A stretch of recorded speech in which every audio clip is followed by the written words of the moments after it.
Isinilang ang isang sanggol na may kakaiba at kahanga-hangang hinog na kamalayan. Masayang pinagmamasdan siya ng kanyang bagong ina, na mamangha sa kanyang pagkatao. Sa kuryusidad, binuksan ng bagong silang ang kanyang status panel, at laking gulat niya nang makita na siya ay bumalik sa level 1. Mas lalo siyang namangha nang mapagtanto niyang wala pa siyang pangalan. Sa tabi ng ina, isang lalaki na tinutukoy bilang, Your Majesty, ang lumapit, maingat na pinagmamasdan ang bata. Pinupuri ng hari ang mga mata ng sanggol, sinasabing kamukha nito ang sa ina, habang napapansin naman ng ina na ang bibig ng sanggol ay perpektong kamukha ng ama. Sa harap ng maraming sumasampong mga nasasakupan, gumawa ang hari ng mahalagang pahayag, pinangalanan niya ang bata na Noah Ararat at iginawad sa kanya ang kagalang-galang na titulo bilang ika-13 na imperial na prinsipe. Nang makita ni Noah ang kanyang status panel na nag-update ng prestihiyosong titulong ito, ramdam niya ang matinding pagkabigla, at naunawaan ang kahalagahan ng kanyang bagong buhay. Dahil sa kuryusidad tungkol sa potensyal ng kanyang anak, tinanong ng hari ang isang alalay tungkol sa elemental na kakayahan ni Noah. Mabilis ang sagot, tubig. Dahil ang Almria, ang rehiyon na kinabibilangan ni Noah, ay tahanan ng maraming miyembro ng Water Clan, na pagpasyahan ng kanyang kamahalan na mamanahin ni Noah ang tungkulin bilang pinuno ng angkan. Habang masusing tinitingnan ni Noah ang kanyang status panel, napansin niya ang isang espesyal na marka, isang +S sa kanyang water attribute. Upang subukan ang potensyal ni Noah, iniutos ng kanyang ama kay Cruz na ipakita ang kakayahan ng batang prinsipe. Nagsimula si Cruz sa isang maingat na enchantment na mabilis na nagpapalakas sa mga abilidad ni Noah sa tubig, agad na itinaas ang kanyang lakas sa SS rank. Sa pagkakita nito, namangha ang mga nakasaksi, ganap na nagising ang kapangyarihan ni Noah sa unang araw pa lamang ng kanyang buhay, isang bihirang pangyayari. Ang kahanga-hangang talento na ito ay nagpasaya sa mga nasasakupan, na lubos ng naantig sa kapanganakan ng anak ng hari. Isinilang si Noah Ararat sa imperyo ng Mills, isang kaharian sa matabang kapatagan na pinalilibutan ng mga mararangyang bundok, kilala bilang bansa ng mga mandirigma. Ang imperyong ito ay nasa gintong panahon, humihikayat ng kayamanan at mabilis na pag-unlad. Bilang ika-13 na biolohikal na anak ng naghaharing hari, minamahal si Noah hindi lamang dahil sa kanyang pambihirang kakayahan kundi pati na rin sa kanyang pagkatao. Lumipas ang 6 na taon, at napansin ni Noah ang isang kakaibang pagkakaiba sa kanyang status panel. Habang nakikita ng lahat ang kanyang water attribute bilang SS, siya lamang ang nakakakita nito bilang SES, isang pinagsama-samang bonus na ibinibigay ng kanyang mga alalay. Ang S ay nagmula sa kanyang posisyon bilang pinuno ng Almria, at ang karagdagang mga enhancement ay galing sa kanyang mga kasambahay. Habang siya ay lumalaki at nagkakaroon ng mas maraming tapat na alalay, napagtanto ni Noah na maaari niyang pataasin ang kanyang level ng walang hanggan, isang natatanging pribilehiyo ng kanyang reinkarnasyon. Kahit 6 na taong gulang pa lamang, kapansin-pansin ang kilos ni Noah. Hindi tulad ng karamihan sa mga bata sa kanyang edad na abala sa paglalaro at kalokohan, nananatili siyang kalmado, mahinahon, at kahanga-hangang hinog. Naglalabas siya ng natural na aura ng pamumuno, na higit pa sa marami pang matatandang maharlika. Sa kabila ng mga katangiang ito, limitado pa rin siya ng natural na kakayahan ng isang bata, napipigilan ng edad ngunit hindi ng talino o determinasyon. Isang araw, lumapit kay Noah si Evelyn, isang magandang kasambahay na inatasang tanggapin ang mga bisita. Ipinaalam niya na dumating na ang ika-2 at ika-4 na prinsipe para bumisita, at pinaalalahanan siyang kumain ng mahinahon upang maging handa sa kanilang pagdating. Alam ni Noah na kasama sa kanila ang Crown Prince, kaya ramdam niya ang bahagyang pressure, ngunit hindi siya natitinag, ipinanganak siya upang pasanin ang ganitong kalaking responsibilidad. Pagkatapos kumain, magalang na yumuko si Noah kina Albert Ararat, ang ika-2 prinsipe at Crown Prince, pati na rin kay Henry Ararat, ang ika-4 na prinsipe. Pinuri ng magkapatid ang perpektong pag-uugali ni Noah at sinabing posibleng maging isang kahanga-hangang punong ministro siya sa hinaharap. Pagkatapos, naghandog si Albert ng regalo para kay Noah. Pinapalo niya ang kanyang mga palad, senyales sa isang alalay na pumasok na may dalang mabigat at nakakatakot na kahon na naglalabas ng madilim at kahanga-hangang enerhiya. Halos mabigla ang alalay sa sobrang bigat nito at muntik nang mahulog. Nang buksan ang kahon, nabigla ang alalay sa isang nakakatakot na bisyon, Mga sigaw ng mga taong humihingi ng tulong, natatakot na sila ay kakainin. Sa loob ng bisyon, lumitaw ang isang espada, ang parehong espada na naroroon na ngayon sa silid. Nag-atubili si Noah, ramdam ang napakalakas na kapangyarihan ng sandata. Ipinilit ni Albert na kunin niya ito. Bagamat nag-aalangan, hindi pwede ng bata na tanggihan ang regalo mula sa Crown Prince.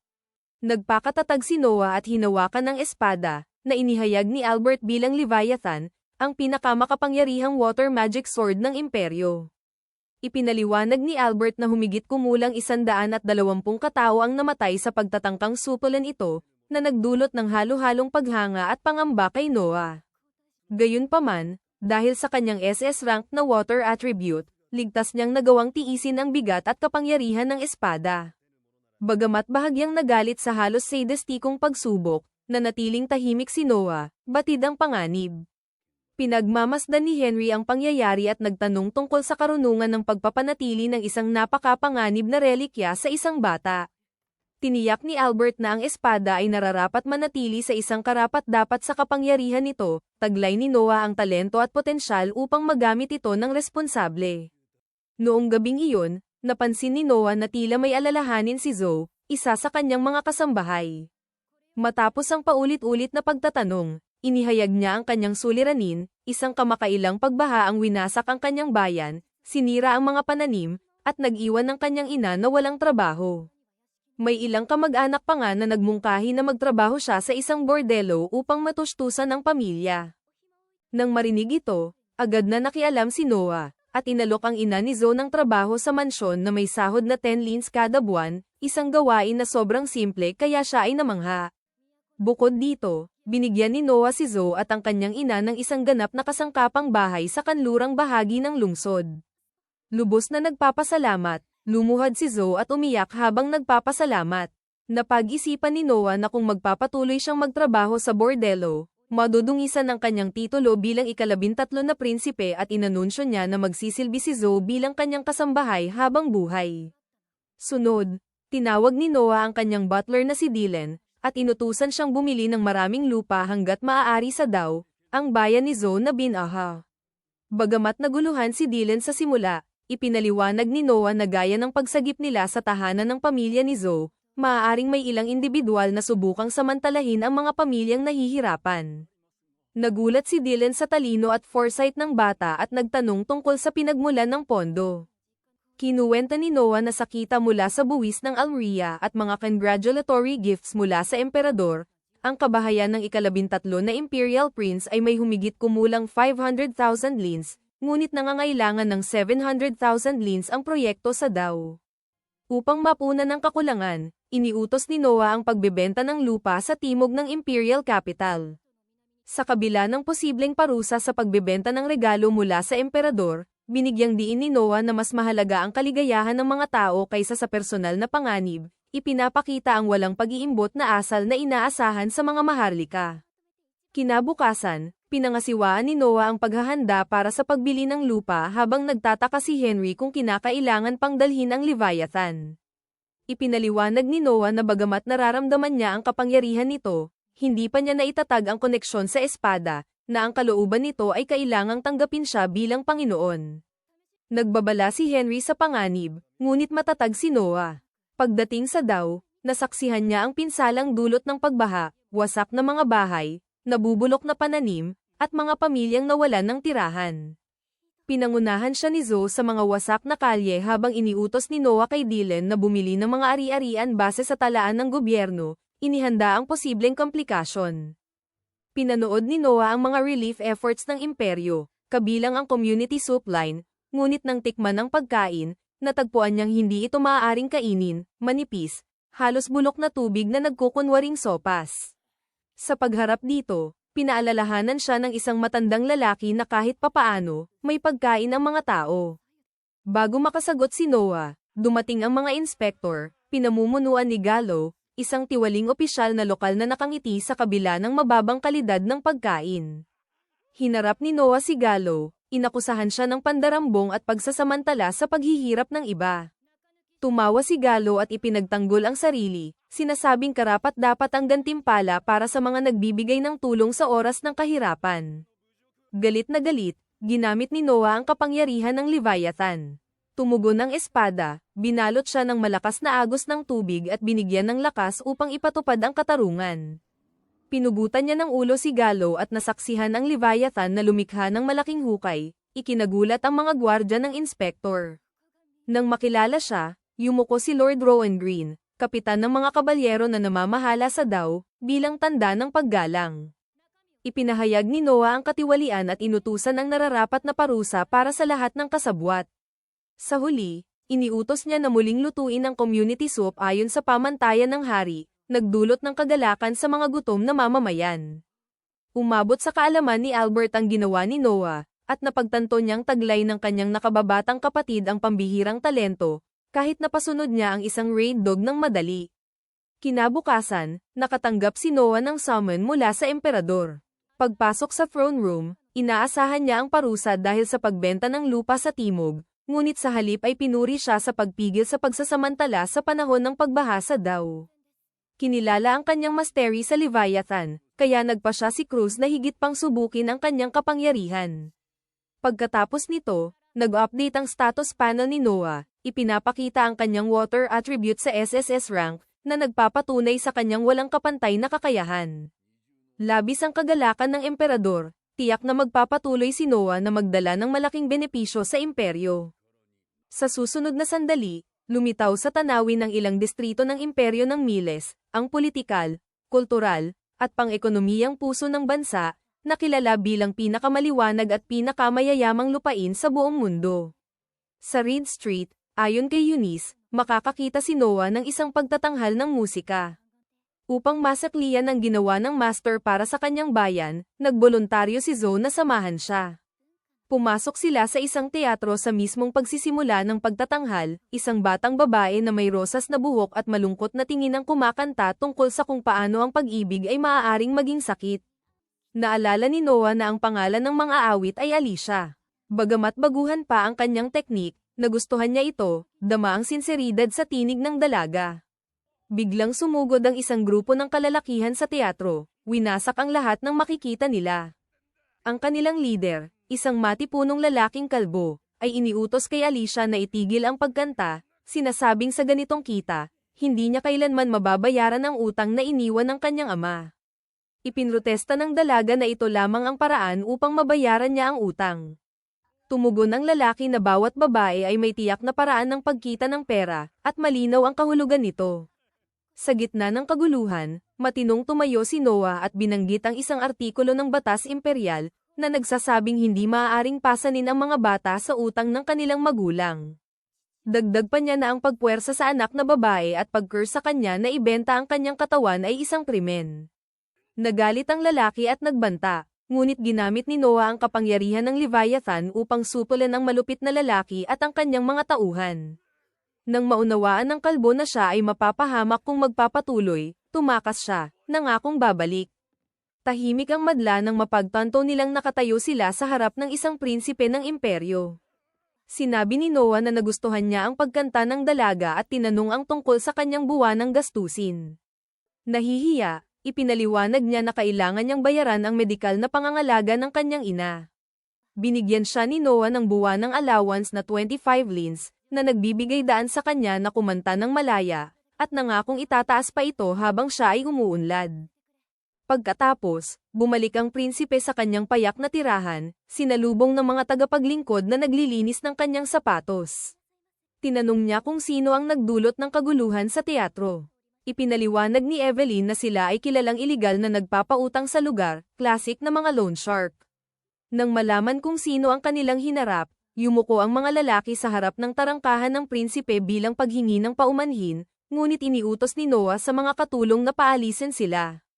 Pagkatapos ng lahat, ang mga kriminal, lalo na ang mga ito, ay hindi basta-basta maaaring makipag-usap sa isang prinsipe ng imperyo. Dumating si Henry sa pintuan, pinupuri ang tindig ng kanyang kapatid, at binanggit na ang madaling pagtanggap sa ganitong mga tao ay magpapababa sa dignidad ng imperial na pamilya at ng mga prinsipe nito. Sumasang-ayon si Noah na isa iyon sa dahilan, ngunit may isa pa siyang dahilan. Pinili niyang ipaliwanag ito ng pribado sa loob ng bahay. Pagkakaisa, Ikinwento ni Noah tungkol sa mga awit na kanyang sinusuportahan at na kailangan niyang maging matatag laban sa mga loan shark upang maunawaan nilang hindi nag-iisa si Alicia. Tinanong ni Henry kung maganda ang sampal na ibinigay sa kanya ng dalaga, at inamin ng batang prinsipe na nahihilo pa rin siya. Napansin ni Henry na hindi niya inasahan na ang isang bata sa kanyang edad ay makakamit ang antas na ito, lalo na kung ikukumpara kina Frank at Gary, na halos kapantay ni Noah ang edad ngunit malayo ang naabot. Partikular si Gary, nananatiling isang imaturong bata na hindi natututo ng tamang asal. Nang marinig ito, napag-isip-isip ni Noah na kahit magkapatid sila, magkaiba ang kanilang mga ina. Gayunpaman, si Henry at Gary, na iisang ina, ay tiyak na may kakaibang ugnayan. Upang baguhin ang usapan, napansin ni Henry na tila na master na ni Noah ang magic sword.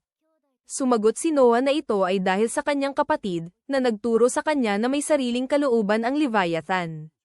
Gayunpaman, nagtaka si Henry kung paano nagdadala ang bata ng ganitong dambuhalang sandata na masyadong malaki para sa kanya. Tinawag ni Noah ang espada sa harap ng kanyang kapatid at ipinaliwanag na iniimbak niya ito sa anyong miniature sa loob ng kanyang manggas, isang teknik na itinuro mismo sa kanya ng espada. Namangha si Henry, at binanggit na ito ay walang kapantay, dahil ang Leviathan ay nakaselyo ng 200 taon bilang isang pambansang kayamanan, at walang record ng ganitong kakayahan. Ito ay isang pambihirang tagumpay para kay Noah. Pagdating ng gabi, nang lumabas ang dalawang prinsipe sa tarangkahan, naroon pa rin ang mga loan shark, nakayuko. Matapos ang mahabang paghihintay, nawadan ng pasensya ang kanilang leader at nagbanta na hindi siya dapat balewalain ng isang mayabang na bata. Sinubukan ng kanyang mga tauhan na pigilan siya, ngunit huli na. Sa isang bahagyang galaw, ginamit ni Noah ang kapangyarihan, na naging sanhi upang manghit-hit at sumuko agad ang lalaki. Tinanong ni Henry kung ano ang ginawa niya, at ipinaliwanag ni Noah na naglabas lamang siya ng bakas ng kapangyarihan ng Leviathan bilang dominasyon. Pinuri ni Henry ang kontrol ng bata sa magic sword. Ilang oras ang lumipas, sumagot si Noah sa isang paanyaya at sumakay ng karwahe patungo sa isang maluwang na estate, kung saan sinalubong siya ni Raydock. Pinangunahan siya patungo sa isang malawak na bulwagan na puno ng mga bisitang nakaayos ng maayos, pumapalakpak sa pagdating ng isa sa pinakakinikilalang anak ng hari. Kuryoso tungkol sa sandatang dala ni Noah, nagtanong si Raydock, at ipinaliwanag ni Noah na ito ang Leviathan, isang magic sword na ipinagkaloob sa kanya ng Crown Prince. Namangha ang buong bulwagan sa revelasyon, dahil ang Leviathan ay isang pambansang kayamanan na personal na ipinagkaloob ni Albert Ararat. Alam ng lahat na ang 13 prinsipe ang namumuno sa Almiri, kaya iniuugnay ng madla ang nasabing teritoryo sa espada na dala ni Noah. Sa gitna ng mga bulong-bulungan, biglang nanahimik ang bulwagan, na sinira ng isang lalaki na mapanuyang nagkomento na ang espada ay parang laruan lamang na umiilaw kapag pinindot. Tinitigan siya ni Noah. Itinanggi ng lalaki, ngunit alam ng Leviathan ang katotohanan. Agad na naglabas ng madilim na miasma ang espada, na nagpahirap sa hangin sa bulwagan at nagdulot ng takot sa mga tao. Iniutos ni Noah na itigil ang armas, sinasabi na kahanga-hanga ang katapatan, ngunit sobra na ito. Malinaw na ang espada ay tumugon sa insulto sa kanyang Panginoon. Sa kabila ng tensyon, pumalakpak si Raydock sa prinsipe, pinupuri ang napakalaking lakas ng pambansang kayamanan, at binanggit na ang lahat ng naroroon ay pinalad na maranasan ang kamatayan sa ilalim ng nakakahibang kapangyarihan ng kanyang kamahalan. Agad na nagpalakpakan ang mga bisita para kay Noah Ararat, na para bang hindi sila muntik mapahamak. Nang tanungin ni Raydock kung paano haharapin ang lalaki na nag-insulto sa Leviathan, sumagot si Noah na dapat itong balewalain, sapagkat ang mula sa ibaba ay hindi kailanman umaabot sa itaas. Ipinakilala rin sa kanyang kamahalan ng ilang mga bisita, kabilang ang kilalang mga ngalakal na si Lance Allison. Ngunit ang pinaka-nakakuha ng pansin ng prinsipe ay ang susunod na dalawa, isang lalaki na nagpakilala bilang si Byron Allen, administrador ng Allen Mercantile Company, at sa kanyang tabi, halatang kinakabahan, isang dalaga na nagngangalang Cindy Allen. Agad na tinanong ni Noah kung adopted ba siya, napapansin na si Byron ay may asal ng isang second o third generation elite, hindi tulad ng dalaga. Napansin din niya na si Cindy ay dating alipin, dahil ang matalim at mapanuring tingin nito ay nagpapakita ng isang taong hinubog ng pagkaalipin. Namangha, Kinumpirma ni Byron ang hinuhan ng prinsipe, inamin na binili niya si Cindy, ngunit pinuri ang kanyang talino at mabilis na pagkatuto. Sa kabila ng inaasahan ng mga ngalakal, humanga ang prinsipe dito at inanyayahan pa siya na bumisita sa kanyang mansion upang higit pang talakayin ang bata. Ang mga nakapaligid na bisita ay nag-react na parang nanalo si Byron sa loto, at napuno ng inggit ang bulwagan habang nakatuon ang lahat ng pansin sa mga ngalakal at sa kanyang anak nang sila'y umalis. Habang lumalabas, napansin ni Noah kay Raydock na may isa pang dahilan kung bakit alam niyang hindi tunay na anak ni Byron ang dalaga. Tuwing aabot ang prinsipe sa kanyang espada, agad na nakatutok ang dalaga rito ng buong pokus, pinatutunayan na mula sa unang senyales ng panganib, pinoprotektahan na ni Cindy si Byron. Pagkatapos ng okasyon, pumunta si Noah Ararat sa palengke at nagtagpo ang isa sa kanyang mga kapatid, si Oscar. Nang makita si Noah na malaya, inimbitahan siya ni Oscar na maghanap ng mga kayamanan sa Cobalt Street, kung saan pinag-iipunan ang mga anti-gang mula sa buong imperyo, ilan ay may napakataas na halaga. Marami sa mga ito, gayunpaman, ay matatalinong peke, kaya kailangang maging maingat upang hindi makauwi na may murang imitasyon. Matapos ang mahabang paghahanap, sumuko si Oscar, dahil wala siyang natagpuang mahalaga. Samantala, bumili si Noah ng isang libro na pumukaw sa kanyang interes sa simbolikong presyong 3. Tinanong ni Oscar kung iyon na ba ang kayamanang kanilang hinahanap, ngunit sinabi ni Noah na siya'y nag-usisa lamang. Nang mas malapitan niyang tingnan, napagtanto ni Oscar na ito ay isang spell grimoire ng maalamat na mangkukulam na si Andrea, na maaaring nagkakahalaga ng humigit kumulang 1,000 lins. Tinanong niya kung paano nalaman ni Noah, ngunit ang totoo, hindi niya talaga alam, naramdaman lamang niyang lumakas ang kanyang wind magic nang hawakan ito. Sa sandaling iyon, napansin ni Noah na nanginginig ang kanyang espada sa loob ng manggas. Hinugot niya ang Leviathan at itinuro ito sa grimoire. Alam niyang tanging mga bagay na may sariling kalooban lamang ang kayang palakasin ang kanyang kapangyarihan, at tila ganoon nga sa libro. Gaya ng inaasahan, bumukas ang libro at naglabas ng isang anino na pinaniniwalaan ni Oscar na espiritu ng Wind Mage na naghahangad ng paghihiganti. Nakakatakot ang anyo nito na maaaring magpatakbo ng sino man palayo, maliban kay Noah Ararat. Hawak ang kanyang magic sword, ginamit niya ang kapangyarihan ng tubig nito upang madaling mapalayas ang espiritu. Habang nanatiling nanginginig, tinanong ni Oscar tungkol sa posibleng pinsala sa lungsod mula sa mahikang iyon. Ipinaliwanag ni Noah na itinaas niya ito pataas, upang walang masaktan, isang mabilis at tumpak na desisyon na lalo pang humanga sa kanyang kapatid. Sa sandaling iyon, yumuko ang isang anti-gang mangangalakal na si Alan Barsley sa harap ng mga prinsipe. Matapos masaksihan ang kontrol ni Noah sa mga mahiwagang artifact, sinabi niya na may espesyal siyang kayamanan na ipapakita sa kanya. Sinundan siya ni Noah at Oscar patungo sa kanyang tindahan, kung saan ipinakita niya ang isang singsing na sinasabing magpapakita lamang ng tunay na kapangyarihan nito sa karapat-dapat na may-ari. Inamin ni Barsley na ipinakita na niya ito sa maraming tao, ngunit wala pa ring nangyari. Pinaghihinalaan ni Noah na maaaring peke o walang silbi ang singsing, ngunit ipinaliwanag ni Barsley na sinubukan niya pa itong itapon, ngunit palaging bumabalik ang singsing sa tindahan, na nagpatunay na may kakaiba itong taglay. Dahil naniniwala siyang may kaugnayan si Noah sa mga hindi mapapamahalaang artifact, hinikayat siya ni Oscar na isuot ito.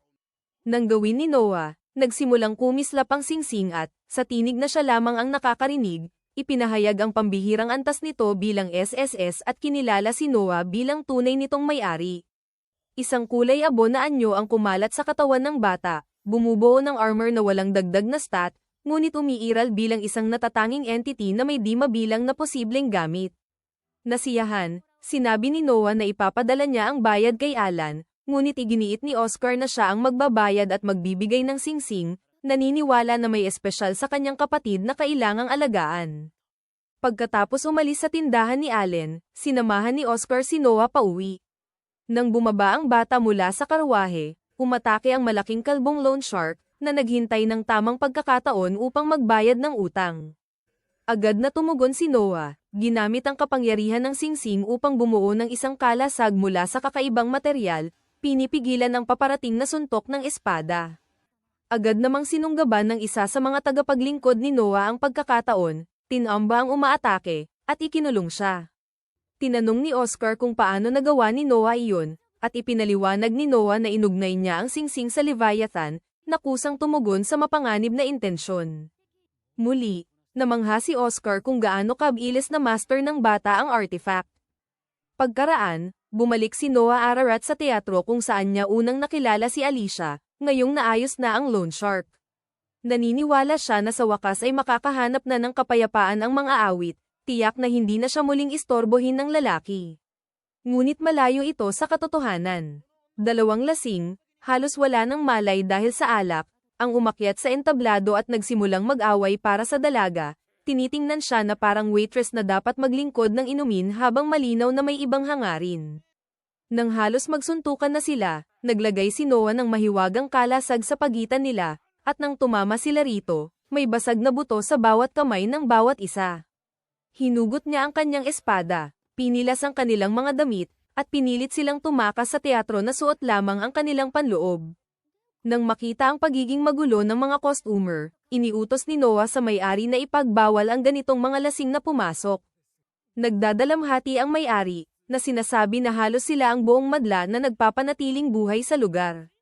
Nang marinig ito, nagpa siya ang prinsipe na bilhin ang buong establishmento sa halagang 1,000 lins, isang halaga na labis na nagpabigat sa may-ari.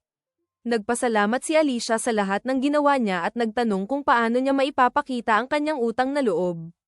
Sumagot si Noah na isang bagay lamang ang kanyang inaasahan, nakakantahin niya ng buong dedikasyon, upang isang araw, maging ang emperador mismo ay hanggang marinig ang kanyang tinig. Nagsimula na ang batang mga awit sa isang kanta na labis na tumimo sa damdamin ng madla. Habang lumilipas ang panahon, dinalaw si Noah Ararat ni Ded Murray, ang pangkalahatang gobernador ng Hajjo, na siyang piyudo ni Noah. Nakaugalian ng imperial na pamilya na magbigay ng mga piyudo sa mga prinsipe upang matutunan nila ang pamamahala, at dahil sa titulong Panginoon, itinuturing ng mga naninirahan ang mga maharlikang ito bilang kanilang tunay na mga amo. Ganito rin ang sitwasyon ni Ded Murray, na nagmula sa Aliria at ngayoy naglilingkod sa Hajjo.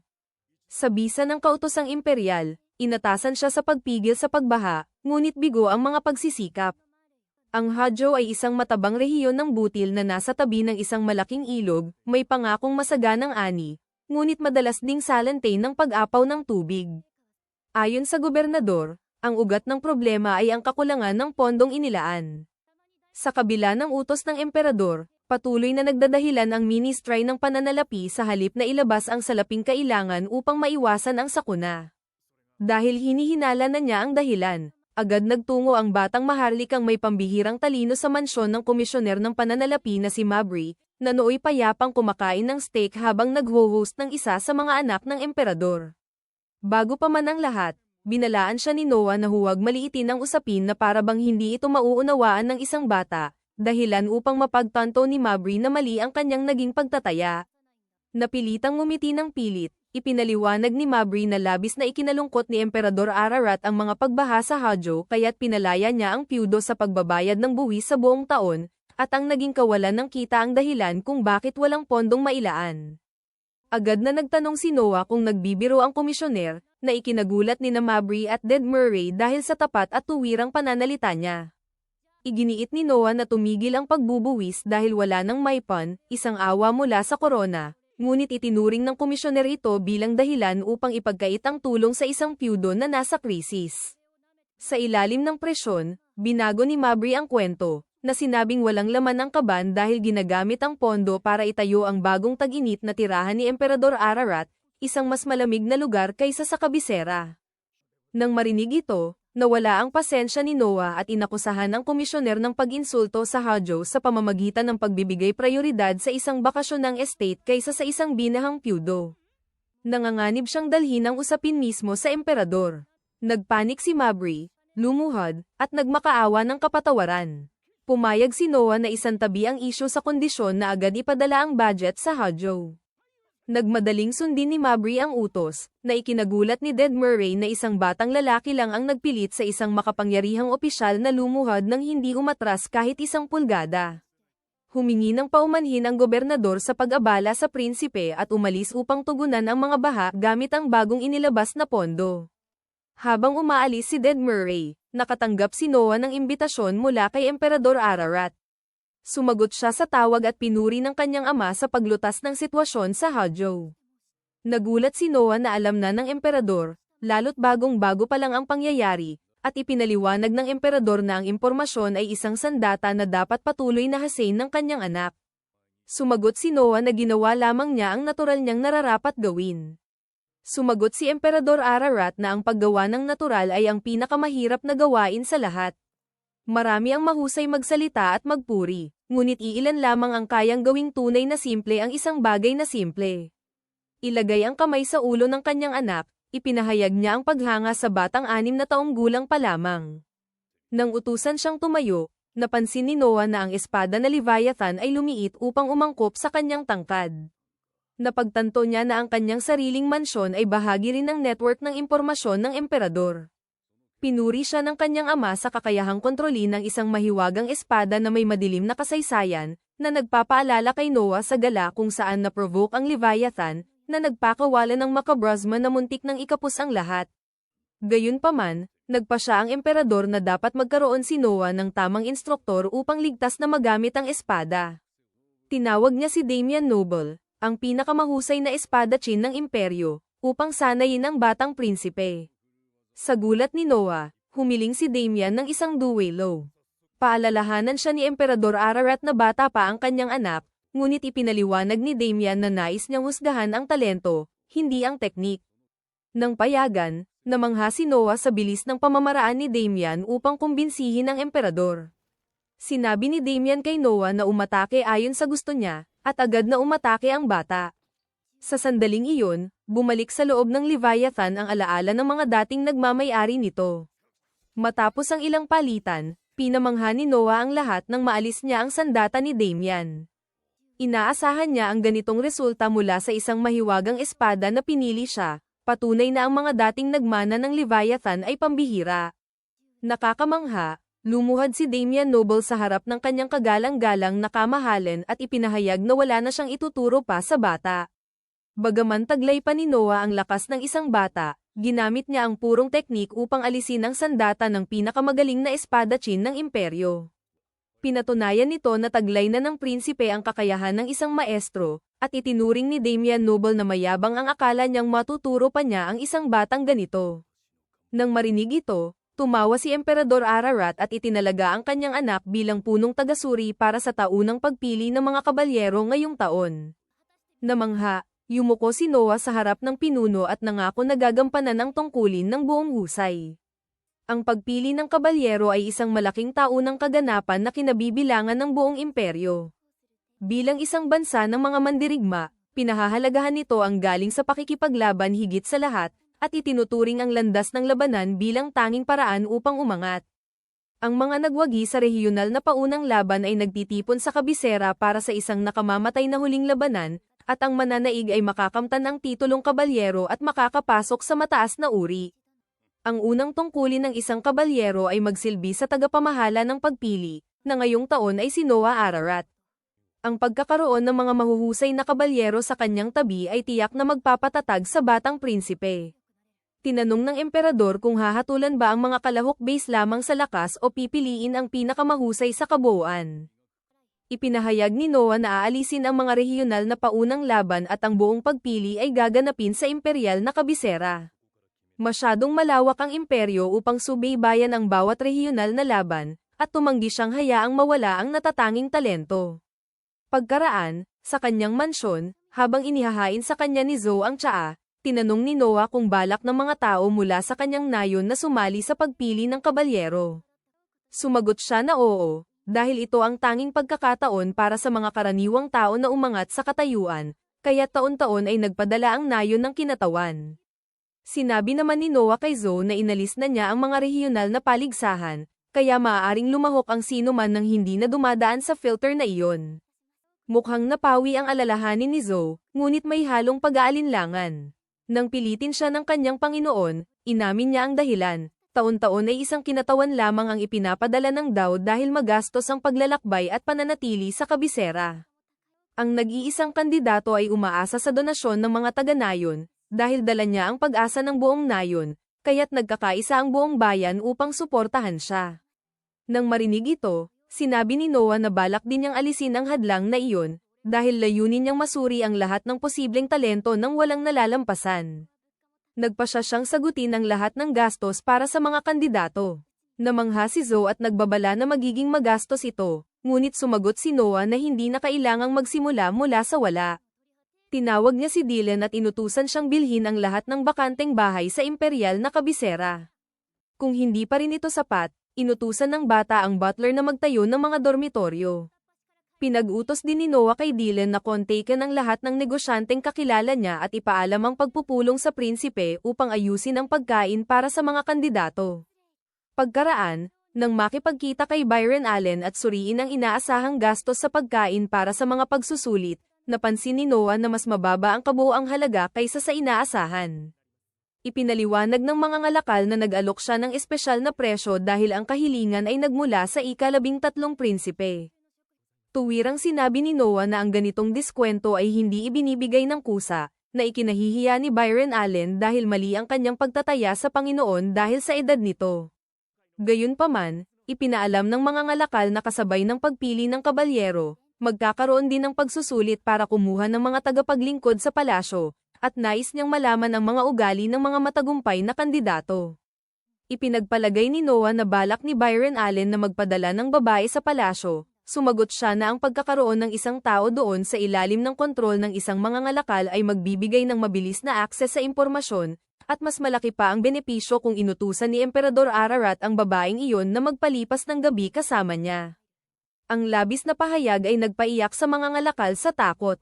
Idinagdag pa niya na ang bayad ay nabayaran na ng maaga. Nangako si Noah na gagawin lamang niya ang rekomendasyon kung ang kandidato ay isang babaeng tunay niyang kinikilala. Matapos maresolba ang usapin, lumuhad si Byron Allen sa harap ng prinsipe, naniniwalang siya ang perpektong patron para sa ganitong kahilingan. Humiling siya ng pahintulot na ilagay ang crest ng ika-13 prinsipe sa kanyang tindahan, isang malinaw na deklarasyon ng pagsunod. Bago pumayag, binalaan ni Noah na hindi niya kailanman pinapatawad ang pagtataksil. Noong gabing iyon, habang umaalis sa kanyang karwahe, pinag-isipan ni Noah kung paano ang pagkakaroon kay Byron Allen sa ilalim ng kanyang utos ay isang mahalagang hakbang patungo sa mas malaking kapangyarihan. Naputol ang kanyang pag-iisip nang mapansin niyang bumaba ang kanyang water status, kaya't hininala niyang may problema sa Almeria. Inutusan niya si Zoe na sabihan ng kotsero na diretso na patungo sa palasyo upang makipagkita kay Emperador Ararat. Pagdating niya, naramdaman na ng emperador ang kaguluhan sa Almeria, hindi sa pamamagitan ng tiyak na impormasyon, kundi sa mga senyales na kanyang napansin, tulad ng pagkumpirma ni Noah na may problema nga. Isang lingkod ang bumulong ng ulat sa emperador. Natutuwa sa intuwisyon ng kanyang anak, ibinahagi ng pinuno na may naganap na rebelyon sa Almeria at hiniling kay Noah na hatulan ang tindi nito. Pinaniwala ni Noah na ang pagbaba ng kanyang water rank mula SS hanggang S, na tila hinati sa dalawa, ay sa katotohanan ay isang antas lamang pababa sa lahat ng lebel. Mula rito, napagpasyahan niyang limitado ang saklaw ng rebelyon. Pinagtibay ng emperador ang sagot, ipinaliwanag na ang pag-aalsa ay kinasasangkutan ng humigit kumulang 5,000 katao, ang laki ng isang maliit na hukbo na ngayon ay naglalakbay sa pyudo ni Noah. Tinanong naman ni Emperador Ararat kung balak ng bata na harapin ng mag-isa ang mga rebelde. Sumagot si Noah na imposibleng gawin iyon, sapagkat siya ay bata pa at hindi pamilyar sa larangan ng digmaan, na maaaring magdulot ng pagtanggi ng mga bihasang sundalo sa isang walang karanasang commander. Kung isang prinsipe ang manggaguna sa kampanya, dapat ito ay isa sa kanyang mga kapatid. Bagaman nagulat sa pagtanggi, at sa kabila ng kalmadong pagsusuri ni Noah, tinanong ng emperador kung sino ang inirerekomenda niya sa halip. Pinangalanan ni Noah si Henry, ipinaliwanag na dahil sa laki ng pag-aalsa, kinakailangan ang mabilis na pagpigil, at ang kanyang kapatid, bilang pinakamatipid at maingat sa mga prinsipe, ang pinakamainam na kumilos ng tiyak. Pumayag ang emperador at iniutos na tawagin si Henry. Di naglaon, umalis ang 21 taong gulang na ika-4 na prinsipe Henry sa karwahe kasama si Noah. Tinanong ni Henry kung bakit hindi siya mismo ang kumuha ng pagkakataon, na binanggit na pinahahalagahan ng bansang mandirigma ang ganitong mga pagkakataon. Sumagot si Noah na ang sitwasyon ay biglaan at hindi ganap na nauunawaan, At kahit makaligtas siya, maraming sundalo ang mamamatay sa ilalim ng kanyang pamumuno.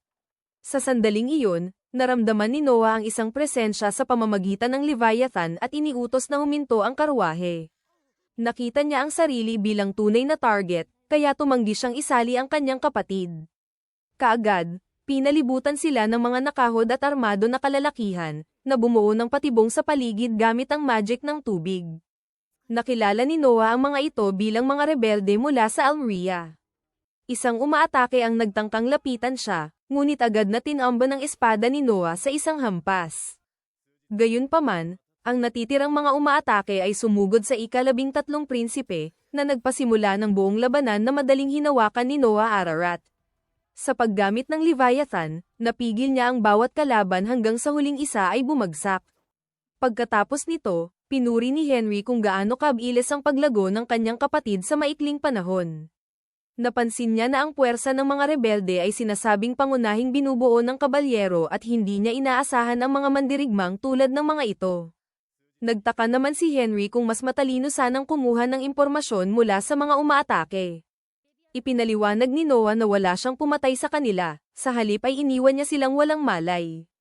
Pagkatapos niyang patumbahin sila, ginamit niya ang takot na dala ng Leviathan, alam niyang maaaring kitilin ng mga rebelde ang kanilang sariling buhay bago tanungin. Naalala ang sinabi ni Henry tungkol sa karamihan ng rebelde na kabalyero, napansin ni Noah na mahina ang Almeria sa produksyon ng mga kabayo para sa digmaan. Kinabukasan, tinawag ni Noah si Byron Allen dahil sa kanyang mga ugnayang pangnegosyo malapit sa Almeria. Binalaan niya na kung may makakalat na kahit isang salita tungkol sa kanilang pag-uusap, parang patay na ang mga ngalakal. Ipinaliwanag ni Noah ang rebelyon at ang posibilidad na umaasa ng malaki ang kaaway sa kabalyero. Ibinigay sa kanya ang 10,000 lins at iniutos kay Byron na bilhin ang lahat ng magagamit na pagkain para sa kabayo. Nang tanungin ng mga ngalakal kung dapat bang balewalain ang rasyon para sa mga tao, sumagot si Noah na hindi ito kakailanganin. Kulang ang Almeria sa industriya ng digmaan, at ayon kay Henry, malamang na binili mula sa labas ang mga kabayo ng hukbo, kaya't limitado ang supply ng pagkain para sa kabayo na pwedeng kunin mula sa mamamayan. Tinalo ni Byron Allen ang ideya na ang pagputol sa rasyon ng mga sundalo ay magdudulot ng pagnanakaw, ngunit iyon mismo ang layunin ni Noah. Namangha sa pangitain ng kanyang Panginoon, nangako si Byron Allen na sisimulan agad ang plano. Di nagtagal, sa kastilyo ng kaharian, nalaman ni Emperor Ararat na sinubukan ng mga rebelde na dukutin si Noah upang gamitin siyang panangga. Ibinahagi rin ng bata na masyadong madaling umamin ang nahuling rebelde, na tila may itinatagong panlilinlang. Pinuri ni Ararat ang talas ng isip ng kanyang anak at sinabing may paraan upang malaman ang katotohanan, ngunit kinatakutan ni Noah na baka ito'y may kasamang pagpapahirap. Nanatili siyang tahimik, nalilito sa ideyang iyon. Napansin ng kanyang ama na haharap sa matinding krisis ang imperyo kung nadakip ang ika-13 prinsipe. Pinuri niya si Noah dahil sa pagtutok nito sa supply ng pagkain, bagay na ikinagulat ng bata, dahil simpleng pag-order lamang siya ng pagkain ng kabayo. Idinagdag ni Ararat na sa karaniwang pagkubkob, maaaring ganoon din ang ginawa ng iba, si Albert, ang koro ng prinsipe, ay hahayaan pang magutom ang mga rebelde upang magsilbing babala. Ngunit inisip ni Noah ang banta mula sa loob at palihim na inayos ang pagkubkob na nakatuon lamang sa mga kabayo, gamit pa ang sarili niyang pondo, isang matalino at banayad na estratehiya. Humanga ang emperador sa talino ng kanyang anak kaya pinayagan niya itong magdagdag ng espada sa kanyang coat of arms. Napamaang si Noah habang iniisip ang karangalang iyon, sa Mills Empire, ang espada ay simbolo ng dangal ng isang mandirigma, at ang paggamit nito sa sagisag ng walang pahintulot ng Supreme Leader ay maaaring maghatid ng kamatayan. Sa wakas, iniutos ni Emperor Ararat kay Cruz na maglabas ng isang kautusan, at nagpahayag ng pasasalamat si Noah. Pagkaalis niya, nakasalubong niya si Byron Allen, na nagsabing limitado lamang ang dami ng naprosesong butil na maaaring dalhin bilang pakain. Idinagdag ni Byron na kaya niyang matunton ang ruta ng paghahatid, at posible ring monopolisahin ang pagbili nito. Ang pinuno ng mga rebelde na si Garhan ay malupit at handang gumamit ng anumang paraan para sa paghihiganti, kaya kinakailangan ng matinding pag-iingat, kahit para kay Prinsipe Noah Ararat. Biglang sumingit si Evelyn, dala ang balita tungkol sa isang lalaking malubhang sugatan sa pangunahing tarangkahan na nagsasabing may dala siyang agarang mensahe. Hinarap siya ni Noah, isa siyang kapitan ng 10 sundalong batalyon mula sa Adra, Almeria. Iniulat niya ang rebelyon at ibinunyag na ang kanyang nakatataas ang may pakana, ngunit tumanggi siyang sumama at dumating upang ilantad ito. Sinabi ni Byron Allen na hindi naman ito gaanong apurahan, dahil alam na ni Noah ang tungkol sa rebelyon, ngunit nagpasalamat pa rin ang prinsipe, nagutos ng agarang gamutan, at nagbigay ng gantimpalang 1,000 lins, isang maliit na kayamanan. Kinwestiyon ni Byron ang kilos na iyon, dahil paulit-ulit lamang ang impormasyon. Ipinaliwanag ni Noah na ito'y paggalang sa katapatan ng isang taong, sa kabila ng matinding sugat, ay naglakbay ng malayo upang magbigay babala. Pagsapit ng dapit hapon, pumasok si Zoe, mapatla at nanginginig. Iniulat niyang may hindi kilalang tao ang nagbigay sa kanya ng supot na may 500 lins, na sinasabing iyon ang bayad kapalit ng paglalagay ng pampatulog na sangkap na hawak niya ngayon sa ika-13 prinsipe. Napagtanto ni Noah na tunay ngang siya ang puntirya ng mga rebelde, kaya tinanong niya si Zoe kung bakit hindi siya sumunod. Lumuluha itong sumagot na hinding-hindi niya kayang ipagkanulo ang kanyang Panginoon, na hindi lamang nagligtas sa kanyang pamilya kundi sa buong nayon nila. Gayunman, inamin niyang papatayin siya kung sinuwi niya ang utos. Isinulat ng batang prinsipe Noah ang isang zekeng katumbas ng halagang inalok ng mga rebelde bilang suhol, dagdag pa ang 5,000 lins. Nagulat si Zoe at tumangging tanggapin iyon, ngunit iginiit ni Noah, sinabing hindi pa iyon ang pinakamalaking sorpresa. Lalo pa niya itong ginulat nang ihayag niyang siya mismo ang iinom ng pampatulog, at inutusan siyang ihatid siya sa mga rebelde bago agad tumakas, dahil tiyak na papatayin din siya ng mga ito upang patahimikin. Makalipas ang ilang oras, nagising si Noah sa isang taguan. Narinig niya ang dalawang lalaki sa katabing silid na nag-uusap tungkol sa pagpatay sa kanya gamit ang punyal ng kanilang pinuno upang hindi siya makatakas. Tali ang kanyang mga kamay at paa, ngunit palihim niyang kinuha mula sa kanyang tainga ang isang maliit na mahiwagang bagay na naging Leviathan. Sa kabutihang palad, suot pa rin niya ang kanyang singsing, kaya nagawa niyang putulin ang mga lubid. Paglingon niya, napagtanto niyang wala siya sa isang silid kundi nasa likod ng isang kariton. Inutusan niya si Leviathan na silipin ang mga alaala nito. Matapos niyang inumin ang gamot, pinalibutan siya ng mga rebelde na sumalakay sa kanyang mansyon kasunod ng pagpasok ni Zoe. Gayunpaman, lumikha siya ng isang panggulo at nakatakas. Hindi na siya pinansin ng mga rebelde at sa halip ay itinali si Noah at isinakay sa kariton, sinamantala ang pagkakataong mahuli ang ika-13 prinsipe. Matapos pagmasdan ang paligid, umakyat si Prinsipe Noah sa ibabaw ng kariton, armado, at hinarap ang mga rebeldeng nagtipon sa paligid ng siga. May isang humugat ng espada at tinukso siya, sinabing wala na ang kanyang kapatid upang tumulong. Ngunit umatake si Noah nang napakabilis kaya halos hindi na nakapaghanda ang lalaki. Nang hinayang ang bata sa kawalan ng saysay ng misyon, umaasa siyang makakuha ng mahalagang impormasyon, ngunit mga mababang ranggong tauhan lamang na walang alam ang kanyang nahuli. Galit na sumugod ang mga rebelde, ngunit ipinamalas ni Noah ang nakamamatay na kombinasyon ng kanyang husay sa espada at kapangyarihan ni Leviathan, nang hindi man lang ginagamit ang kanyang mahikang tubig. Matapos silang lahat mapabagsak, nakita niyang papalapit si Zoe kasama ang ilang sundalong imperial. Nagulat siya at tinanong kung bakit ito bumalik. Kahit inutusan niya itong tumakas, hindi nito kinaya ang pag-aalala at kinailangang tiyakin ang kalagayan ng kanyang amo. Namangha ang mga sundalo sa mga bangkay ng rebelde, at inakala ni Zoe na mag-isa silang natalo ng kanyang Panginoon. Inutusan ni Noah ang kapitan ng Platen na asikasuhin ang mga bangkay. Nang abutin ng opisyal ang espada ng isang nakahandusay na lalaki, pinigilan siya ni Noah. Napaatras ang mga sundalo habang may maitim na miasma na umaangat mula sa talem. Napagtanto ni Noah na iyon ang kilalang masamang punyal. Sa pamamagitan ni Leviathan, naramdaman niya ang matinding hangering pumatay na nakapaloob dito, pati na rin ang nananatiling galit at sumpa ng taong nagbigay ng sumpa sa sandata. Ipinakita ni Leviathan ang anyo ng isang lalaki, walang duda, si Garhan, ang pinuno ng mga rebelde. Pagkatapos ay pinakawalan nito ang buong kapangyarihan, naglabas ng miasma na kasing itim ng punyal. Ang aninong puwersa ay bumulusok sa langit at tumama kay Garhan kung saan siya nakatayo. Kinabukasan, ipinatawag si Noah upang magulat sa kanyang ama, na gaya ng dati ay alam na ang lahat ng kanyang ginawa. Agad siyang pinuri ni Emperor Ararat, sinabing ang pinuno ng mga rebelde ay tinamaan sa noo ng biglaang bugso ng tubig noong nakaraang gabi. Natural, inakala nitong si Noah at ang kanyang mahiwagang espada ang may gawa. Namangha si Noah kung gaano kabilis makakalap ng impormasyon ang kanyang ama.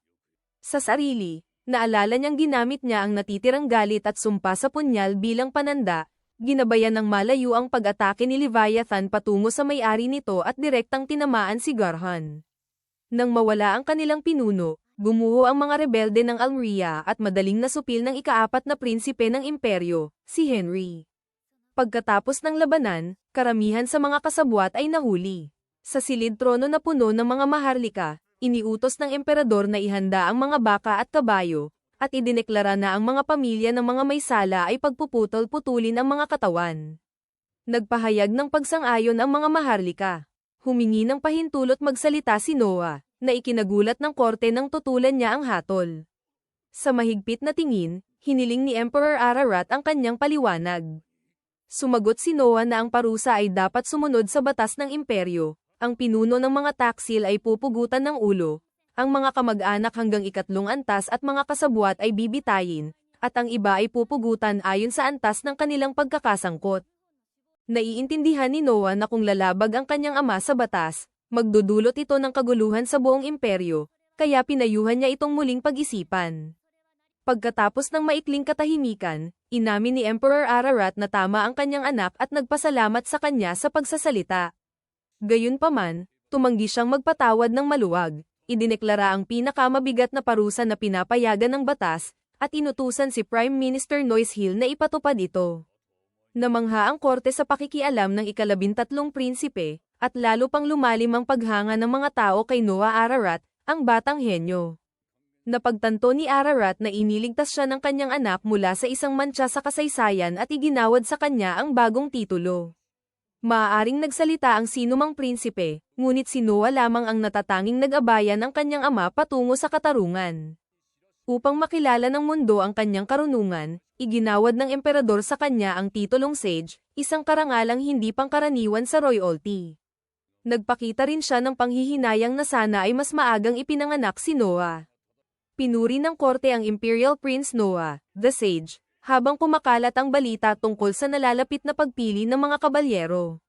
Tinanong ng emperador kung paano niya balak pumili. Sumagot si Noah na may ideya siya ngunit ibubunyag lamang ito sa hinaharap. Sa loob ng bulwagan ng kastilyo, kalmado na umiinom ng tsaa si Noah at inutusan ng isang alalay na ibuhos sa kanya ang isang timba ng tubig. Nang sumunod ang alalay, automatikong nag-activate ang kanyang singsing, bumuo ng mahiwagang hadlang na nagpabato sa tubig, na ikinagulat ni Emperor Ararat. 3 alalay pa ang muling sumubok, at sa bawat pagkakataon, pinrotektahan ng singsing si Noah. Matapos mapatunayan ang kanyang konsepto, ipinaliwanag niya na sa pagpili ng mga kabalyero, susubukan siyang atakihin ng mga kandidato habang sinusukat niya kung hanggang saan ang kayang abutin ng bawat isa. Napagtanto ni Emperor Ararat na ang metodong ito ay magpapagaan sa pasanin ni Noah at tutulong sa kanya na tiisin ang mahahabang pagsubok, ngunit nagbabala rin siya sa panganib, ang isang sapat na malakas ay maaaring makabasag sa hadlang. Tiniyak ni Noah na handa siya.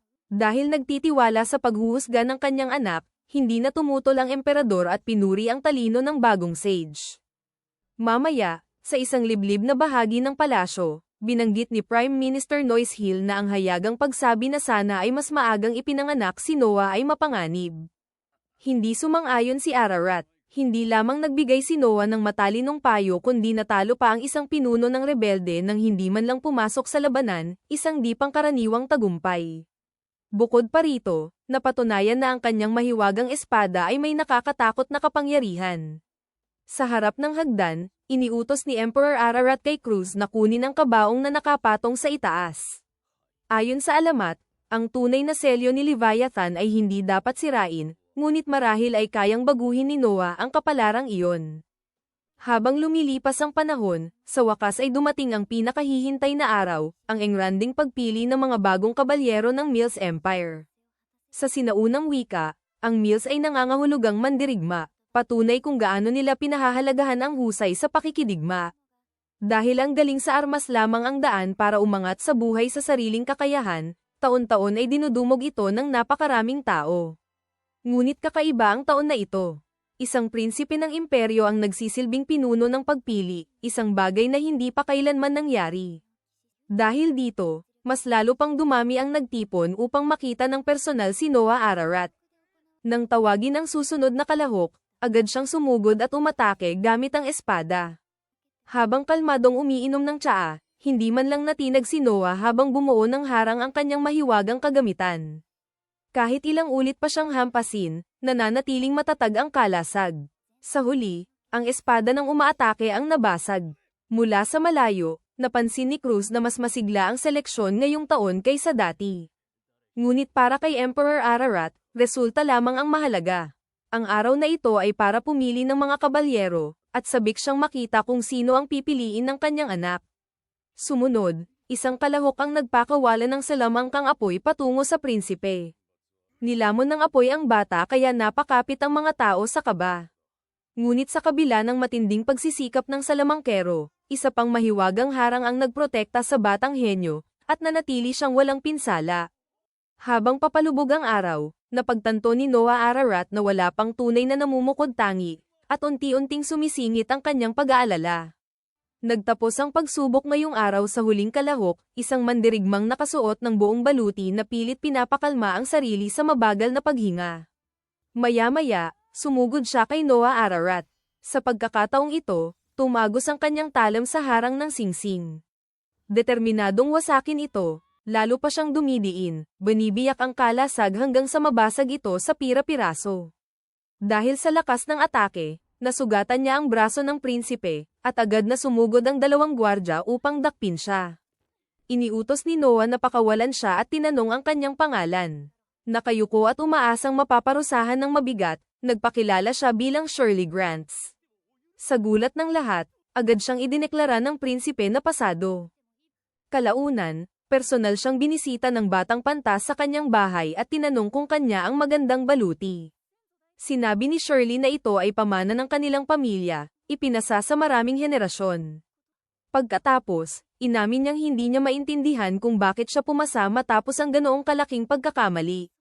Diretsahang binanggit ni Noah ang kasalanan, ang pagkasugat sa prinsipe ng imperyo, ngunit pinaalala niyang siya mismo ang nag-utos ng pag-atake. Inutusan niya si Shirley na tumayo at muling umatake upang patunayan ang kanyang pagsunod. Sumunod siya, pinakalma ang paghinga, at muling sumaksak. Hinarang ito ng kalasag ng singsing, at halos hindi man lang gumalaw. Ipinaliwanag ni Noah Ararat na kung tunay niyang nanaisin, maayos niyang maipagtatanggol ang sarili. Sa madaling salita, pinayagan niyang masugatan siya. Ang pinakapundasyon ng isang kabalyero ay pagsunod, at nais niyang patunayan ang katapatan ni Shirley, kung tatama ba siya ng buong intensyon kapag inutusan. Sa parehong pagkakataon, sumunod siya. Dahil dito, nanunumpa si Shirley Grants ng ganap na katapatan kay kanyang kamahalan, ang prinsipe ng imperyo.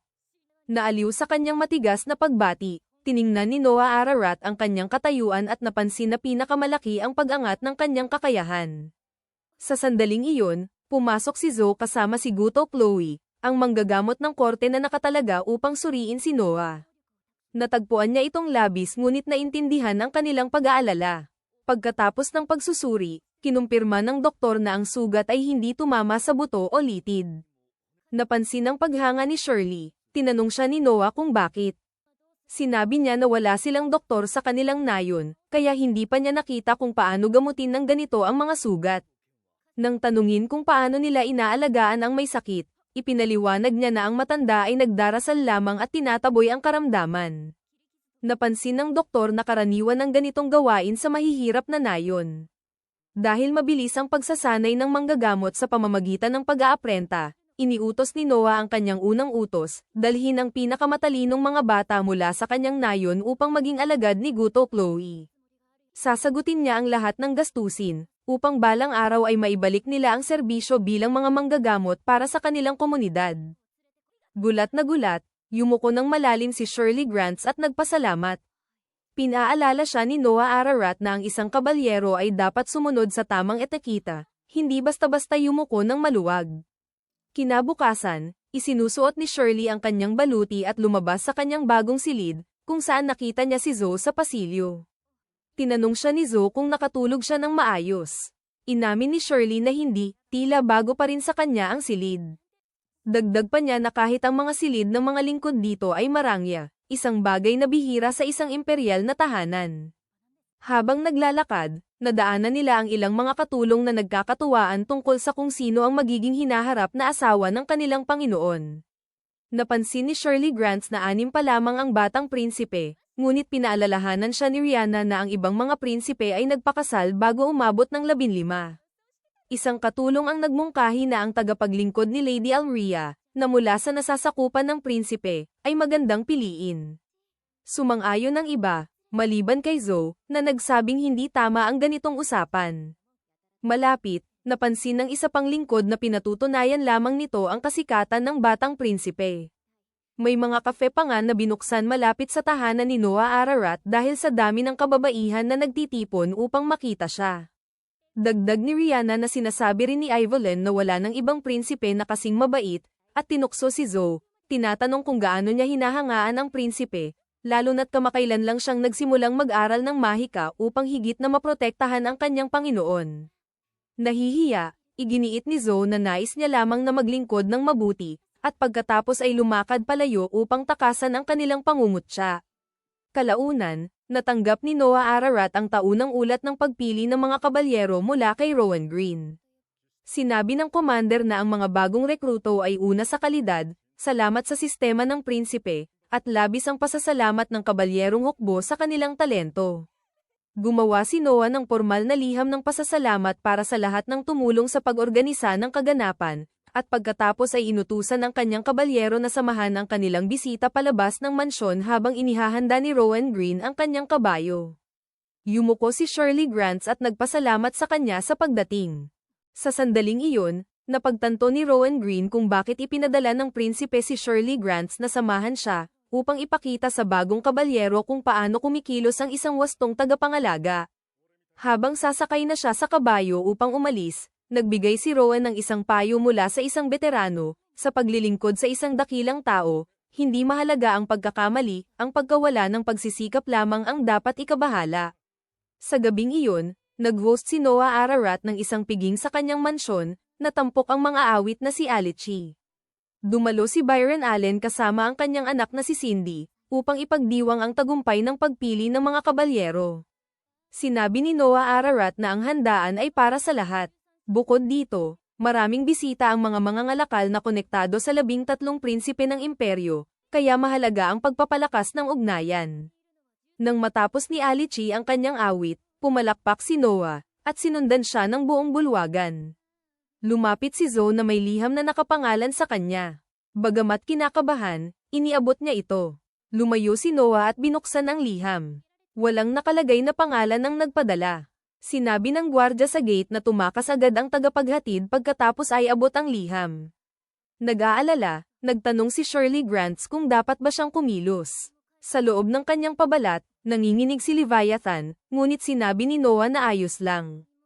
Patuloy pa rin ang galaw ng natitirang mga rebelde ng Alria.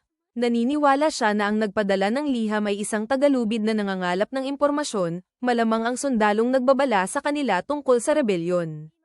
Naalala ni Zoe ang tapat na katapatan ng sundalo at inakala niyang nais nitong bayaran ang gantimpalang natanggap niya.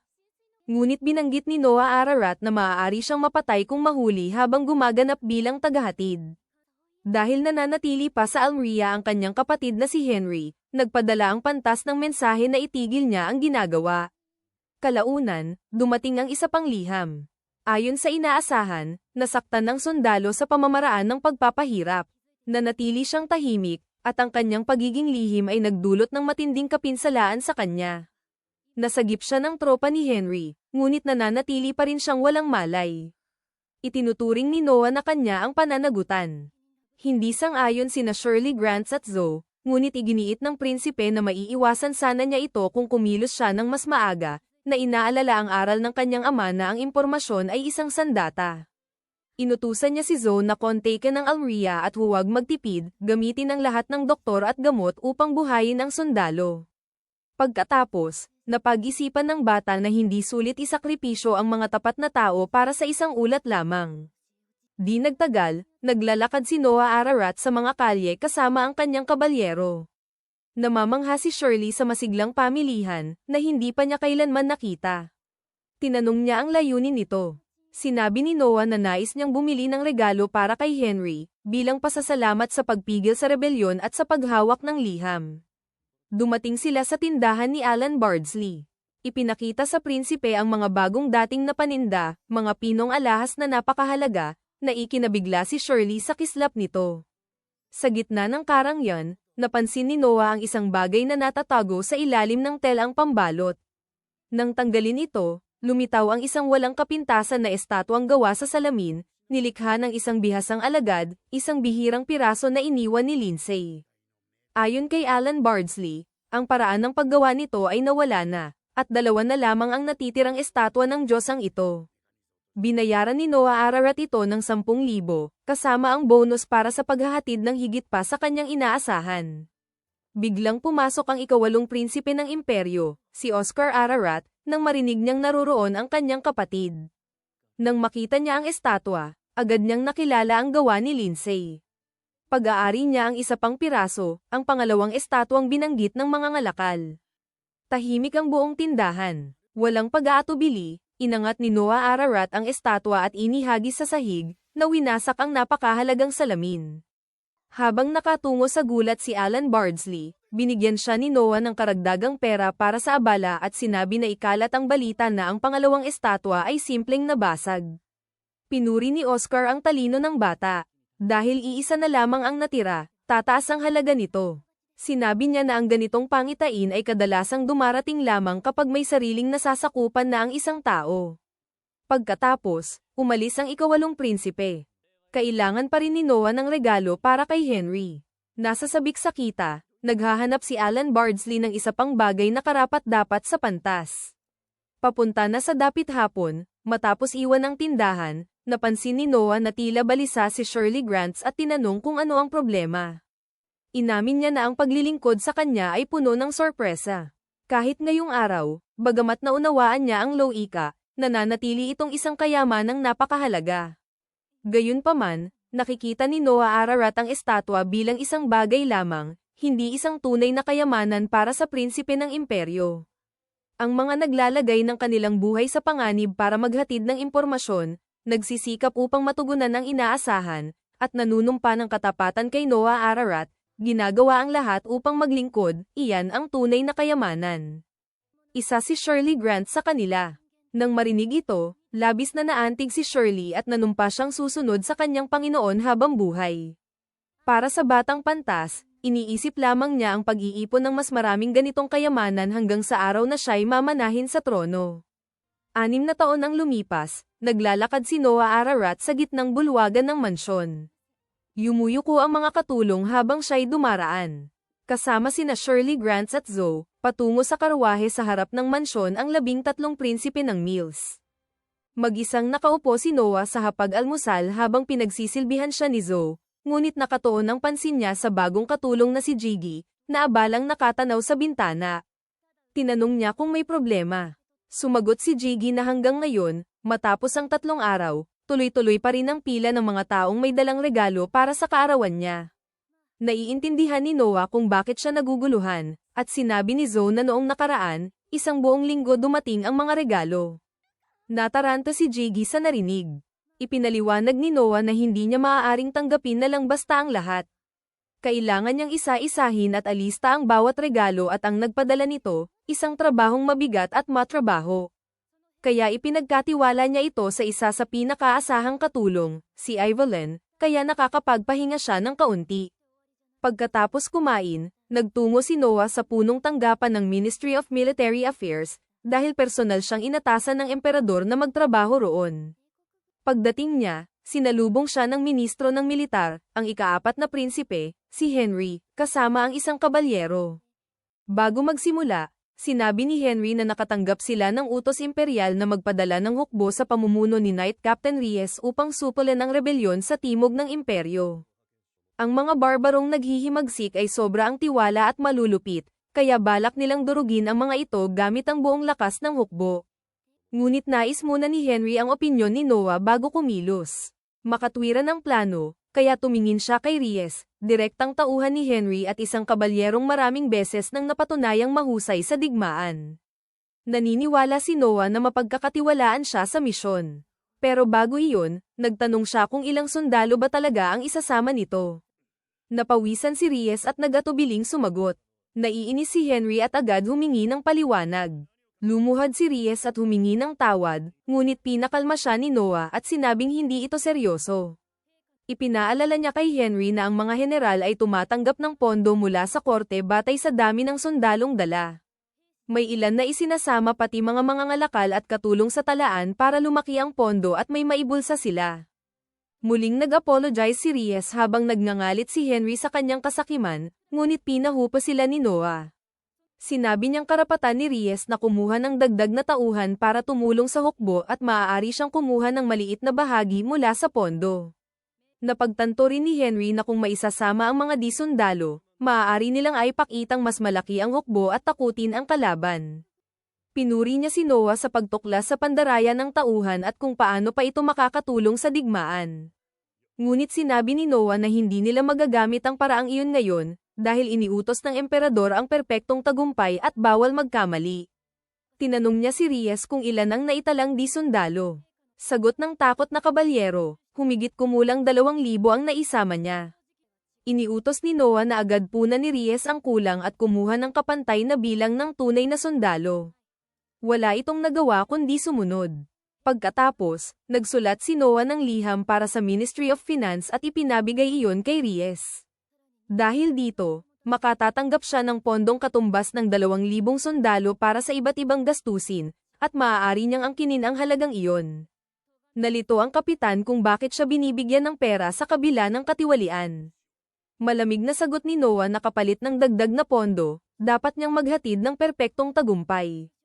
Humanga si Henry sa paraan ni Noah sa paghimok sa mga tauhan gamit ang lahat ng posibleng paraan.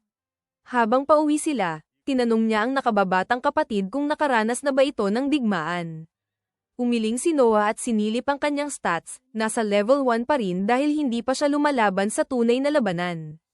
Sa imperyo, karamihan sa mga prinsipe at prinsesa ay maagang namamatay. Bagaman sakit ang opisyal na dahilan, kadalasan ay pinapaslang sila ng kapwa maharlika para sa kapangyarihan. Kaya itinuturing na mahalaga ang mga batang dugong royal at hindi pinapadala sa digmaan hanggat hindi ganap na adulto, maliban kung direktang utos ng emperador. Sinabi ni Henry na 12 na si Noah at dapat makatikim ng tunay na laban. Sumagot si Noah na pupunta siya sa digmaan sa oras na iutos ng emperador. Dagdag ni Henry, hindi siya mahihirapan dahil hawak niya ang maalamat na mahiwagang espada. Biglang napahinto ang karwahe ni Henry nang may batang babae na tumakbo sa harap nito. Nakiusap siyang iligtas siya, at maya-maya'y nagsilabasan din ang ilang bata mula sa madidilim na eskinita. Nasa likod nila ang ilang tulisan na nais dukutin ang mga bata at sinunggaban nila ang mga batang babae at sinubukang dalhin. Lumabas si Noah at iniutos na huminto sila. Hindi alam ng mga tulisan kung sino ang kinakausap nila at sinabihan siya na bumalik na lang at uminom ng gatas ng kanyang ina. Hindi pinansin ni Noah ang kanilang mahihinang pangaalipusta at tinanong ang kanilang registration number, dahil ilegal ang kalakalan ng alipin na walang rehistro sa imperyo. Nagbago ang mga tulisan sa karahasan, pero mabilis na isinama ni Noah si Leviathan at sinaksak sila, pinatayod ngunit hindi pinatay. Namangha ang lahat sa kanyang galing, kahit hindi nila siya lubos na kilala. Lumapit si Noah sa mga bata para aliwin sila nang biglang may matandang lalaki na mahina ang katawan ang lumabas mula sa dilim at bumati sa kanya. Bukas niyang inamin na siya ang utak sa likod ng kalakalan ng alipin at nagbabala kay Noah na huwag siyang gambolain dahil may suporta siya ng unang prinsipe na si Gilbert. Naiintindihan ni Noah na isa itong kasosyo ni Epstein, kayong tuso at palabang matanda, at nag-iisip kung paano haharapin ang sitwasyon. Sinabi ng matanda na iwan ang mga batang babae at magpanggap na wala siyang nakita. Ngunit hindi makompromiso si Noah. Tinanong niya si Henry kung kilala niya ang lalaki, at sinagot ni Henry na hindi niya kilala ang mukhang nakakainis na ito. Sabi ni Noah, hindi rin niya alam kung sino ito. Habang sinusubukang ipaliwanag ng matanda ang sarili, ginamit ni Noah ang cursed energy ni Leviathan upang patalsikin siya. Mataas ang tinig ni Noah nang ideklara na kahit ang mga walang pangalan na salbaha ay nag-aangking nagtatrabaho para sa unang prinsipe ngayon. Sabi niya, maaaring maloko ang karaniwang tao, pero hindi siya at ang kapatid niya. Naniniwala ang publiko sa sinabi ni Noah nang may isang lalaki na makakakilala sa kanya bilang matalinong prinsipe. Iniutos ni Noah sa mga sundalo na dalhin ang mga tulisan sa tirahan ng unang prinsipe at ipaalam na ginagamit nila ang pangalan nito ng ilegal. Samantala, dinadala niya ang mga bata sa kanyang bahay para aliwin, gaya ng posibleng ginawa ni MJ noon. Humanga si Henry sa mabilis na pag-iisip ni Noah at ipinaliwanag niya na kung totoong nagtatrabaho ang mga lalaki para kay Gilbert, hindi niya sila pwedeng patayin. Pero hindi rin pwede hayaan ng tao na manood ang isang prinsipe ng ilegal na kalakalan ng alipin at walang gawin. Kaya ginawa niyang peke ang mga ito at dinala kay Gilbert, na malamang ay itatapon ang mga ito bilang pabigat. Pagdating ng gabi, habang kumakain sina Noah at Henry, dumating ang butler na may dalang mahalagang balita. Tinanong ni Henry kung ano ang nangyari, at sumagot si Noah na dumating ang mensahero mula sa unang prinsipe, si Gilbert, tungkol sa mga nahuling tulisan. Nagpasalamat si Gilbert sa paghuli sa mga impostor na gumamit ng kanyang pangalan at sinabi na inihanda na niya silang dalhin sa korte para parusahan, pero uminom sila ng lason at nagtapos ang buhay nila. Wala talagang nakakaalam at si Gilbert mismo ang pumihil sa kanila. Tinanong ni Noah si Henry kung talagang nagpapatakbo si Gilbert ng ilegal na kalakalan ng alipin, at sinagot ito ng oo.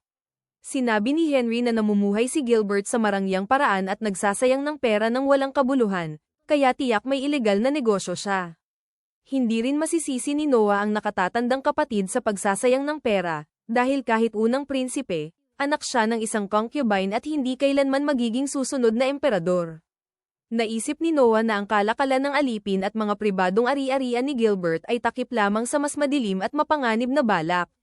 Namangha si Henry kung gaano kabilis na unawaan iyon ng 12 taong gulang niyang kapatid.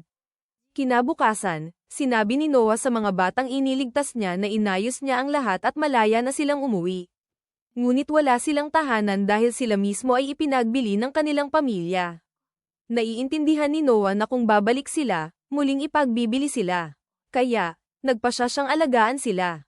Iniutos niya sa butler na ayusin ang kanilang mga kwarto at trabaho, at kung may nais mag-aral, dapat din itong asikasuhin. Nagulat ang pinuno ng mga babae at tinanong si Noah kung bibilhin ba niya sila. Sagot niya, hindi siya bumibili, malaya silang umalis kahit kailan. Pero kung mananatili sila, hindi niya papayag ang may pagtataksil. Pinayuhan sila ng butler na pasalamatan si Noah at dinala sila. Habang pinapanood silang umalis, naalala ni Noah ang kanyang pilosopiya na ang tao ay kayamanan, at naalala niya ang isang bagay na matagal na niyang nais gawin. Tinawag niya si Evelyn sa opisina at nagsimula itong magulat na nakolekta na lahat ng regalo niya sa kaarawan. Sinabi ni Noah na alam na niya iyon at inihila ang isang sobre sa harap niya. Nagtaka si Evelyn at sinabi ni Noah na aalisin siya sa kanyang serbisyo upang maging opisyal ng gobyerno na mamamahala sa isang rehiyon sa kanyang teritoryo. Hindi alam ni Evelyn kung paano tutugan sa promosyon mula katulong patungong alkalde. Sabi ni Noah, siya ang pinakamatalino sa kanyang mga katulong at ang simpleng paglilingkod sa kanya ay sayang sa kanyang talento. Handa na sanang tanggihan ni Evelyn ang promosyon para magpatuloy sa paglilingkod kay Noah, ngunit sinabi niya na kung maging mahusay siyang administrador, pupurihin siya ng mga tao sa kanyang mahusay na pagpili ng talento. Iniutos ni Noah na lisanin niya ang mansyon at magtrabaho sa kanya, iyon na lang ang kailangan niyang marinig. Hindi naglaon, sinomen si Noah ng emperador na nakarinig kung paano niya ipinagtanggol ang dangal ni Gilbert. Sagot ni Noah na nagkataon lamang ang lahat, ang layunin niya ay mailigtas ang mga bata at mahuli ang mga kriminal. Naiintindihan niya na si Gilbert mismo ang nagulat sa emperador upang maiwasan ang backlash at magpakitang inosente sa lahat. Sinabi ng emperador na nakakalungkot na may ganitong maruruming kriminal na malayang gumagala. Tinanong niya si Noah tungkol sa parusa. At sinabi ni Noah na ayon sa batas, dapat maputol ang kanang braso ng leader at ang iba ay ilalagay sa military service. Sinabi ng emperador na harapang hinarap at inaresto ni Noah ang mga kriminal. Kung siya raw ang nasa lugar, magpapakubli siya, hayaang batuhin ng mga kriminal para mahuli silang nagkasala sa mismong akto. Nagbiro ang punong ministro na ito ay krimen laban sa imperial na pamilya at papatayin ang mga kriminal. Habang nagtatawanan ang lahat, ipinaliwanag ni Noah ang tama. Sinabi niya na kung ang emperador ay undercover at hindi alam ng kriminal kung sino ang tinatamaan, simpleng pananakit lamang ito at hindi krimen laban sa imperial na pamilya. Tahimik ang hukuman sa narinig nila, at naramdaman ni Noah na napakalayo na ng kanyang ginawa sa pagtutuwid sa punong ministro sa isang hypothetical na sitwasyon. Ngunit bago siya makapagpaumanhin, tumawa ang emperador at sinabi sa punong ministro na siya ang panalo sa pastahan. Nalilito si Noah. Ipinaliwanag ng emperador na naglagay siya ng pastahan sa punong ministro upang makita kung kayang itama ni Noah ang kanyang pagkakamali sa pag-unawa sa batas. Nagtaka si Noah kung ano nga ba ang silbi ng pagsubok na iyon. Saglit lang, dumating ang sagot nang italaga siya ng emperador bilang bagong Minister of Justice. Nag-alab ang hukuman sa balita at nagdiwang, sabay puri kay Noah bilang pangalawang prinsipe pagkatapos ni Henry na naging ministro. Hindi alam ni Noah kung paano tutugan, habang ang emperador at punong ministro ay nagngingitian at nagpalitan ng kontentong tingin, na lalo siyang nalilito. Sa gabi, nagpunta siya para pakinggan ang awit ni Ali, ngunit ang isip niya ay abala pa rin sa nangyari sa hukuman. Naisip niya na may mas malalim na dahilan kung bakit siya itinalaga bilang ministro ng katarungan. Ngunit nagpasya siyang walang silbi ang sobra-sobrang pag-iisip at mag-enjoy na lang sa palabas.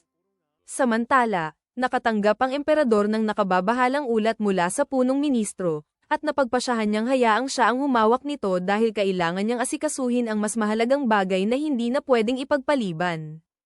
Pagkaraan, dumating si Noah sa ministry ng katarungan at ipinakilala siya kay Vinny, ang vice-ministro. Napansin ni Noah na bata at mahusay si Vinny, kaya hiniling niyang ay lahad nito ang pangkalahatang tungkulin ng ministro ng katarungan. Ipinaliwanag ni Vinny na ang ministry ang namamahala sa koordinasyon ng lahat ng hukuman sa buong bansa at lumalaites din ng mga kaso sa kabisera. Kaya inaasahang gaganap si Noah bilang hukom. Inaasahan na niya iyon, ngunit tinanong pa rin niya si Vinny kung siya man ay humahatol paminsan-minsan. Aniya, nakadepende sa sitwasyon, subalit may mga kasong hinahawakan din siya. Pagkarinig nito, sumunod na tanong ni Noah kung ilan ang suhol na tinatanggap niya. Nabigla si Vinny at hindi agad nakasagot. Tiniyak ni Noah na wala itong dapat ikabahala, nais lamang niyang maunawaan ang kalagayan ng ministry. Kaya anuman ang aminin nito ay hindi niya gagamitin laban sa kanya. Umamin si Vinny na tumatanggap siya ng suhol, karaniwang ilang daang re bawat taon.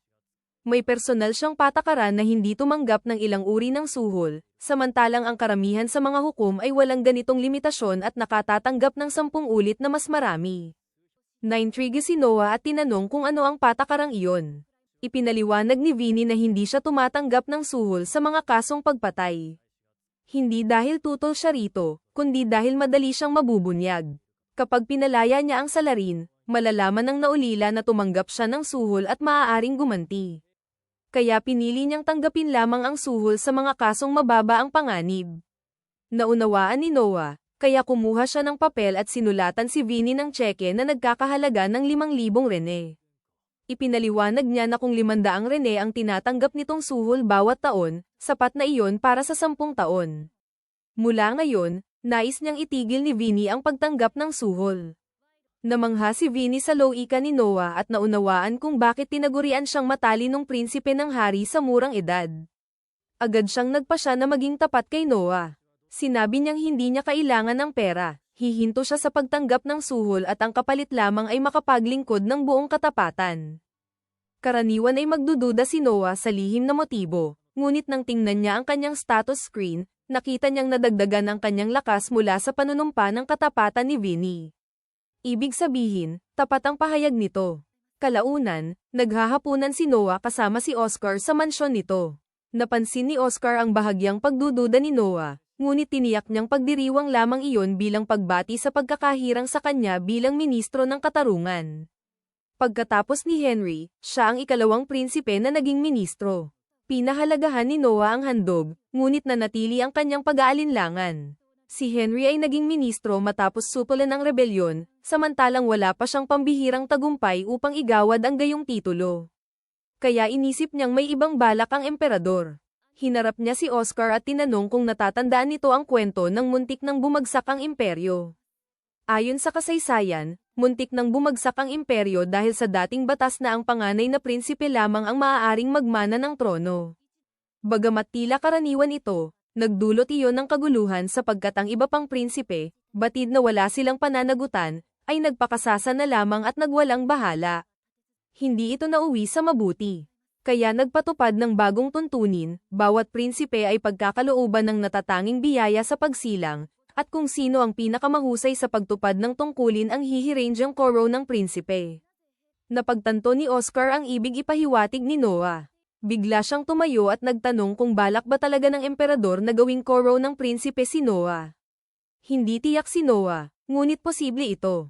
Makalipas ang sandali, dumating ang tauhan ni Oscar at ibinalitang balak siyang italaga ng emperador bilang pinuno ng ministry ng pananalapi kinabukasan. Lalong napatibay ang hinala ni Noah, naghahanap ang emperador ng papalit kay Albert bilang koro ng prinsipe. Samantala, nagsagawa ng operasyon ang mga maharlikang kabalyero laban sa grupong nagbabalak pabagsakin ang emperador. Nang gabing iyon, natanggap ng emperador ang ulat. Ayon sa investigasyon, layunin ng grupo na pilitin siyang magbitiw upang mailuklok si Albert bilang pinuno. Maliwanag na paka na ito ni Albert upang maaga ang trono. Ngunit sa isang banda, mahirap siyang sisihin, 30 taon na siyang koro ng prinsipe at wala pang balak magretiro ang kanyang ama. Mabigat pa ring krimen ang tangkang pag-aaklas, ngunit walang tuwirang ebidensyang nag-uugnay kay Albert, kaya mahirap siyang parusahan. Gayunman, tiyak na hahatulan ng kamatayan ng iba pang sangkot. Kinabukasan, bilang pinuno ng Ministry ng Katarungan, iniharap kay Noah ang kaso at hiniling ang kanyang pasya. Direkta ang usapin sapagkat nahuli sa aktong nagbabalak pabagsakin ng emperador ang mga akusado. Bagamat walang hayag na patunay laban kay Albert, malinaw ang implikasyon, mga kasapi ng kanyang panloob na lupon ang nagsakatuparan ng plano. Tinanong ni Vinny kung ano ang kanyang hakbang. Sa ilalim ng batas imperial, bihirang maparusahan ng dugong maharlika, maliban sa kasong pag-aaklas. Dito, kamatayan ng hatol, maging prinsipe man o karaniwang tao. Kahit ang simpleng kaalaman sa sabuatan ng hindi ito pinigil ay sapat na upang ipabitay. Sa dami ng tauhan ni Albert na sangkot, halos imposibleng wala siyang nalalaman. Kung nanaisin ni Noah, maaari niya itong kasuhan ng pagtataksil at ipapatay. Ngunit alam niyang hindi iyon ang nais ng emperador. Kapag nabunyag na nagtangkang agawin ng prinsipe ang trono, magiging pambansang iskandalo ito. Kaya minabuti ni Noah na bahagyang iangkop ang batas. Nakipagpulong siya sa emperador at ipinaliwanag na ang lahat ng naaresto sa mismong lugar ay agad bibitayin. Ang katotohanang hindi patahasang kinukwestiyon ng emperador si Albert ay patunay na wala siyang balak parusahan ito. Ngunit kung may isa sa mga kasabwat na magsuplang, mahihirapan silang itago ang iskandalo. Kaya nais ni Noah na agad silang patahimikin. Humanga ang emperador sa talas ng isip ni Noah kahit wala siyang tuwirang sinabi. Bilang gantimpala, dinagdagan niya ang budget nito at ipinahayag ang mataas na pag-asa para sa kanya. Pagbalik ni Noah sa kanyang tahanan, nakita niya ang 2 bantay sa tarangkahan na duguan at nakahandusay. Lumapit siya, patay na ang isa, at ang isa na may halos huling hininga ng balaan siyang nasa loob pa ang mga salarin. Agad siyang pumasok. Sa mga pasilyo, marami siyang tauhang sugatan at nakabagsak. Maya-maya, nadatnan niya ang isang mananalakay na papatayin ng isa niyang tao. Sumugod si Noah at tinaga ang mga braso at binti nito hanggang buto. Tinangka ng salarin na magpakamatay sa pagkagat sa sariling dila, ngunit pinigilan siya ni Noah sa pagsiksik ng mahiwagang metal sa bibig nito. Di naglaon, 3 pang mananalakay ang sabay-sabay na umatake, ngunit sa loob ng isang iglap ay napabagsak silang lahat ni Noah. Ilang sandali pa, dumating si Vinny at nakahinga ng maluwag nang makitang ligtas si Noah, bagamat malubha ang sitwasyon. Patay na ang lahat ng mananalakay, ngunit marami sa mga bantay ni Noah ang nasa kritikal na kalagayan. Nagulat si Noah na napatay ang mga salarin, sapagkat karaniwan ay binubuhay ang mga ito para sa interogasyon. Ibig sabihin, may nagtatangkang magtago ng bakas, at malamang may kaugnayan ito kay Albert. Kapag napatunayang sangkot si Albert, magiging malaking iskandalo ito. Kaya kinailangan ni Noah ng dahilan upang maipapatay ang mga napigilan niyang magpakamatay. Sa batas imperial, ang pananakit sa dugong maharlika ay may agarang hatol na kamatayan. Kaya sinaksak niya ang sarili sa tiyan at inutusan si Vinny na iulat na ang mga mananalakay ang may gawa nito, upang maipatupad agad ang bitay bago pa sila makapagsuplang. Makalipas ang ilang minuto, ginagamot ang sugat ni Noah nang ibalita ni Vinny na naisakatuparan na ang mga pagbitay. Nakahinga siya ng maluwag, kung mabubunyag ang tangkang pagpaslang ni Albert, madudungisan ang pangalan ng maharlikang pamilya. Kalaunan, ipinatawag siya ng emperador upang talakayin ang insidente. Alam ng emperador na imposibleng mag-alaw ng karaniwang salarin si Noah, tiyak na siya mismo ang sumugat sa sarili upang magkaroon ng dahilan. Batid niya ang motibo ni Noah at ipinagmalaki ang sakripisyo nito para sa dangal ng pamilya. Inanyayahan niya si Noah na maglakad sa hardin. Doon, binanggit niyang karaniwan sa mga dakilang emperador na tulad niya na madungisan ang reputasyon sa huling yugto ng buhay. Tinutukoy niya ang posibilidad na kung siya'y mapatalsik, maaaring ipahayag ng uusurpador na siya'y naging ulyanin at hindi nakarapat-dapat mamuno. Batid nilang si Albert ang tinutukoy na uusurpador, at malinaw na wala ng tiwala ang emperador dito. Hindi pa niya ito pinarurusahan dahil sa magiging mantsa sa kanyang pamana kapag itinakwil ang koro ng prinsipe. Naglahad si Noah ng solusyon. Dahil kamakailan ay hinirang ng emperador sina Henry, Oscar, at siya bilang mga prinsiping ministro upang mapahusay ang pamamahala, iminungkahi niyang lumikha ng bagong posisyon, punong prinsiping ministro, na mangangasiwa sa kanilang tatlo. Iminungkahi niyang si Albert ang humawak nito. Ngunit agad tumutol ang emperador, ayaw niyang ipagkatiwala kay Albert ang gayong kapangyarihan. Tatalikod na sana siya nang magsalita si Noah. Nauunawaan niya ang pagkainip ni Albert, 30 taon na itong naghihintay. Sa pamamagitan ng bagong titulo, mabibigyan siya ng anyo ng kapangyarihang nais niya, kahit simboliko lamang. Nakita ng emperador ang punto, ngunit nag-aalala siyang baka hadlangan ni Albert ang pag-akyat ng mahahalagang usapin sa kanya. Inihayag ni Noah ang nakahandang probisyon, kung magkakaisa ang tatlong prinsiping ministro na mabigat ang isang usapin, maaari nilang lampasan si Albert at dumulog direkta sa emperador. Nagustuhan iyon ng emperador sapagkat halos wala ring tunay na kapangyarihan si Albert, ngunit sapat upang mapakalma ito. Lubos siyang nagpapasalamat kay Noah at nais itong gantimpalaan. Hindi sapat ang salapi, kaya isinama niya ito sa ingatang yaman at pinapili ng anumang nais. Pumasok si Noah at, sa tulong ni Leviathan, nagsiyasat hanggang sa pumili ng isang natatanging kahon. Ngunit pagdilat nito, agad siyang nilamon ng apoy.